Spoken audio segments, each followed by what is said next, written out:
भाजपा प्रत्याशी आशीष शर्मा ने मुख्यमंत्री सुखविंदर सिंह सुक्खू और उनकी पार्टी पर हमीरपुर के विकास को लेकर सौतेला व्यवहार अपने आप पर गंभीर आरोप लगाया है। उन्होंने कहा कि जब उन्होंने हमीरपुर के हक और विकास की आवाज़ उठाई तो मुख्यमंत्री ने उनके साथ अनुचित व्यवहार किया और उन्हें हत्याशित करने की कोशिश की।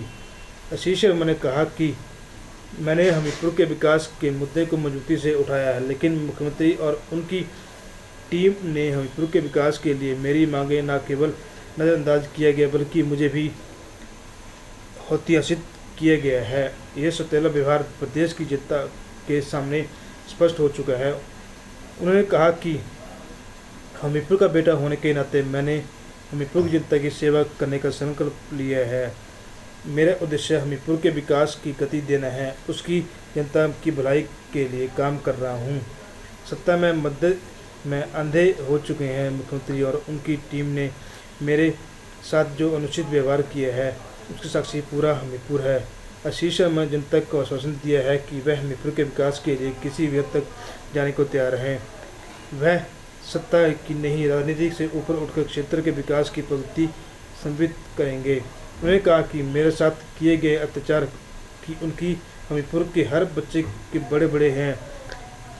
हमीरपुर की जनता मेरे साथ खड़ी है और भाजपा सहित प्रधानमंत्री मोदी विकसित भारत के साथ संकल्प के साथ खड़ी है और हमीरपुर इसी संकल्प से मजबूती से है। आशीष शर्मा ने कहा कि 100 दिनों से ज़्यादा समय हो चुका है और मुख्यमंत्री निरंतर उनके ऊपर झूठे आरोप लगा रहे हैं। पिछले 4 महीनों से यह भी कह रहे हैं कि वह इसके लिए तथ्य लेकर आएँ और दिखाएं कि प्रदेश में सरकार उनकी है, लेकिन आज तक कोई भी तथ्य प्रस्तुत नहीं कर पाए हैं। केवल मनगढ़ंत आरोप लगाए जा रहे हैं। आशीष शर्मा ने मुख्यमंत्री के उस बयान को बहुत ही हास्यास्पद बताते हुए कहा, जिसमें मुख्यमंत्री ने कहा कि आशीष शर्मा के यह काम करने के लिए किसी भी व्यक्ति ने उनके फ़ोन पर जानकारी दी है। इस पर आशीष शर्मा ने कहा कि जो मुख्यमंत्री 11 महीनों से विधायकों से नहीं मिले हैं, उन फ़ोन तक उठाने नहीं आते हैं, उनसे मिलने के कहाँ समय नहीं देते हैं, वह एक सामान्य व्यक्ति का फ़ोन कब उठाएंगे। आशीष शर्मा ने कहा कि मुख्यमंत्री को खनन के ऊपर बात करने से पहले अपने गिरबान के पर झांकना चाहिए। नंदौर में उनके परिवार पर लगे सके संबंधियों द्वारा खनन के द्वारा ब्यास नदी में हालत क्या कर दी है। वह परमिशन की धज्जियाँ उड़ाई जा रही हैं, माइनिंग पॉलिसी की धज्जियाँ उड़ा दी गई हैं। सरकार ने पूरी तरह से माइनिंग पॉलिसी की केवल इस बात के लिए बल दी गई कि भाई को फ़ायदा पहुंचाने की बात है। ये बहुत ही दुर्भाग्यपूर्ण है कि इस तरह से ऐसे व्यक्ति कर रहे हैं कि आशीष शर्मा ने दावा किया है कि वह बहुत जल्द ही सच जनता के सामने लाएंगे और इस तरह के लोगों को चेहरे बेनकाब होंगे। ईश्वर सब देख रहा है, जनता के सामने दिख रहा है और कौन सच्चाई लड़ रहा है और कौन झूठे भ्रम फैला रहा है। ये सब राजनीति के बहुत बढ़िया रहा। आज कालियाम पंचायत और अभी लोहा पंचायत में आए हैं, नुक्कड़ सभाएँ की सारी पंचायत। बहुत अच्छा लोगों का आशीर्वाद मिला, प्यार मिला और भरपूर सहयोग मिल रहा है और पूर्ण विश्वास है कि हम भारतीय जनता पार्टी की तरफ से ये सीट हम जीतेंगे और लोगों के आशीर्वाद से जीतेंगे।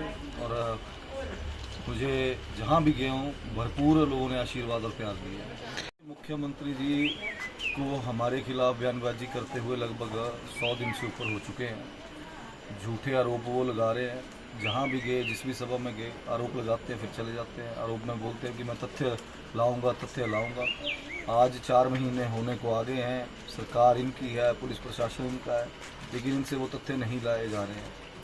साथ ही आज तो उन्होंने बड़े ही हास्यप्रद बयान दिया है कि मुझे आशीष शर्मा के घर से उनके जो काम करने वाला है कोई उसका फ़ोन आया और उन्होंने उसमें बोला है कि उसने बताया कि आशीष शर्मा पैसे बांटते हैं।